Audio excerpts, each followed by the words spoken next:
Hey, what's going on, fight fans? This is Sean with Boxing and Basketball. And man, I just want to talk to y'all go live. I rarely ever go live, but people keep asking me to go live more so they can ask questions and participate and stuff like that.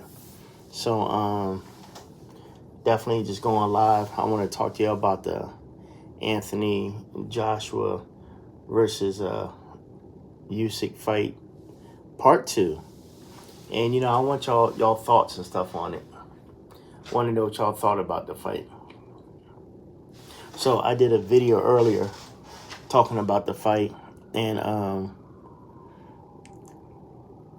first of all, man, that Glenn Philman, man, I posted a video. I want y'all to go to the YouTube channel or go to the website and look at the video I posted where somebody got an interview with Glenn Philman, and they're like, how in the world did you have it 115 to 113, which is 7 rounds to 5 for Anthony Joshua? And he said, I just did. And then they asked him, you need to elaborate on that, dude. You just can't say I just did. Oh, I can't talk about it. You got to talk to my boss right here, my supervisor. And the supervisor acting all crazy. Supervisor talking about, I want y'all to know fights are scored round by round. And we're looking at the supervisor for Glenn Philman, and we're like, we know that fights are scored round by round. I mean, do you really take boxing fans as stupid? You don't think boxing fans know that fights are scored round by round? They're not scored overall as a whole fight. First round is counting, second round is counted, third round is counted. I mean, we're not dumb. And he said, but he basically, Glenn Feldman's supervisor, the supervisor of the judges, he basically just covered for him and covered for Glenn Feldman's crazy scorecard of 115, 113 for Anthony Joshua. That's just ridiculous. I'll just never understand that.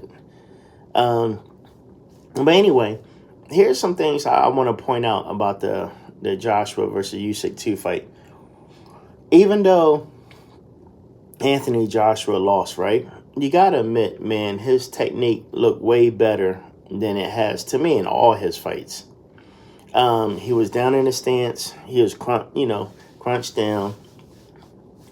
And what kind of shocked me was Anthony Joshua was actually counterpunching. And, that's something that he never did before. Anthony never really counterpunched. He kept down low, kept a tight defense, which is understandable because he didn't want to get cracked in his jaw. But, Anthony Joshua actually looked better than I've ever seen him look. Usyk, on the other hand, I think he could have done a little bit more. But listen, at the end of the day, this guy's been away in a war, not just in the military. This guy went to war to fight for Russia, Ukraine.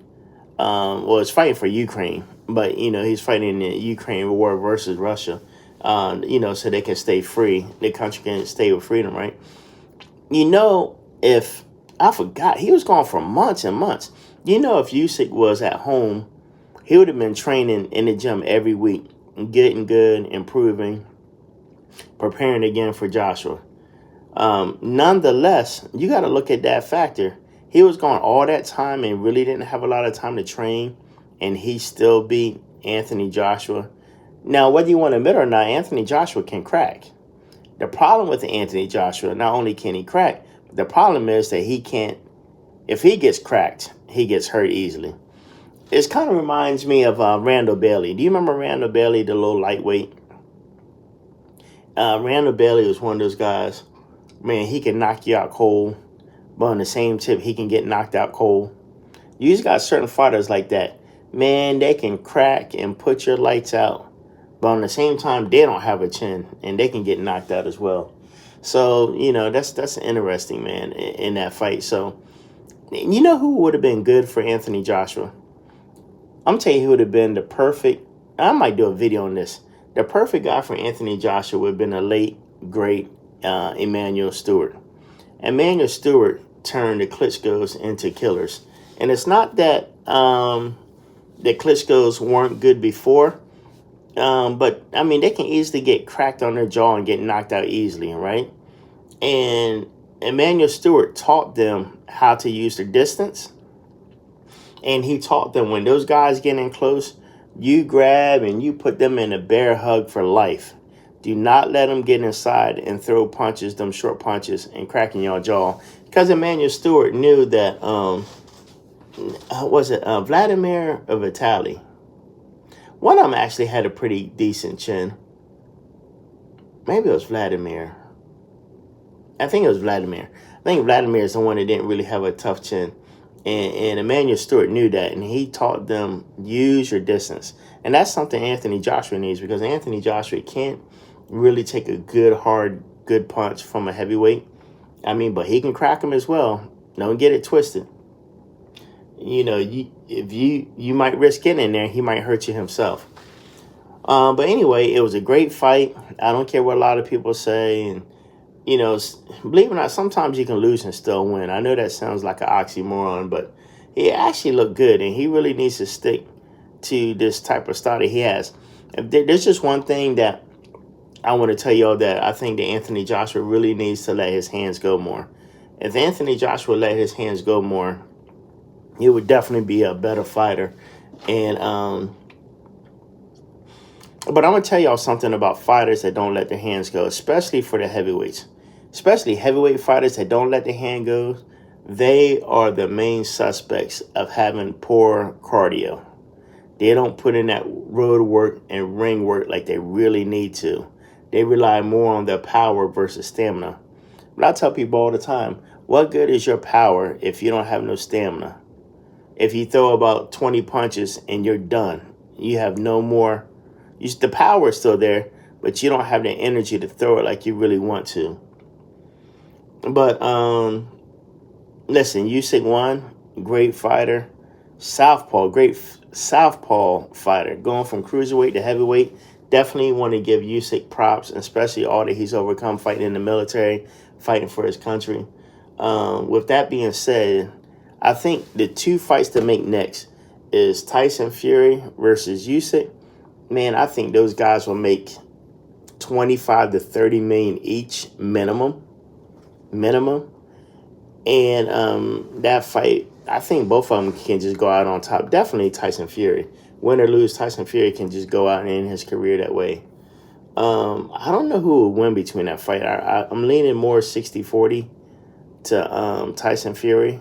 Tyson Fury is just big, lengthy, can fight like Ali on his heels and bounce around, and he can sit down on his punches and crack you also. That would definitely be a good fight. And for Anthony Joshua, I think it's time for everybody to see the Deontay Wilder fight.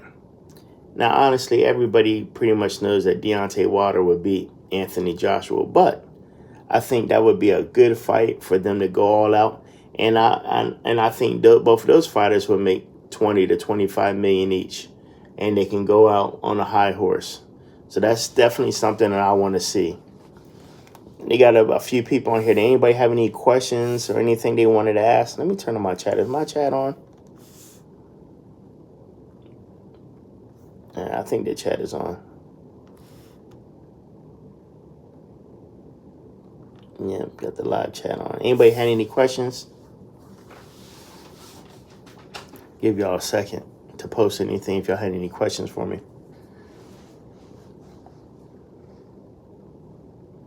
All right, nobody has any questions? All right, well, we're going to end this live stream, man. I appreciate y'all being here with me. Until next time, this is Sean with Boxing and Basketball. We out.